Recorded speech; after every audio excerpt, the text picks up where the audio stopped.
देश की underground metro की सबसे लंबी सिंगल लाइन है, उसका सेक्शन 2A इसका लोकार्पण अभी अभी हमने किया है। असे कितीतरी निर्णय आपल्या सरकारने घेतले। 6 महिन्यात हे सरकार एवढं काम करू शकतं, तर पुढच्या 2 वर्षात काय होईल आणि म्हणून याचा सगळ्यांना त्रास होतो आहे। अमेरिकन टेक्नॉलॉजी बरोबर मिळता जुळता केलेला आहे। स्विस टेक्नॉलॉजी या ठिकाणी वापरलेली आहे। अशा प्रकारची ॲडव्हान्स टेक्नॉलॉजीचा वापर करून ही मेट्रो 3 होती आहे।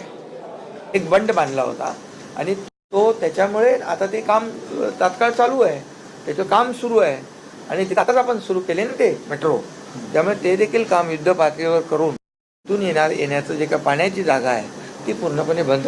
3 महिन्यामध्ये ते काम पूर्ण होणार आहे। तात्पुरती जी भिंत होती ती 10 जूनपर्यंत आता पावसाळा मान्सून लागायच्या आता आपण पूर्ण करू असं नियोजन तिथलं होतं, पण ती अचानक प्रेशरमुळे पाण्याच्या अतिवृष्टी झाल्यामुळे ती कोसळलेली आहे आणि म्हणून ही परिस्थिती त्या ठिकाणी उद्भवलेली आहे।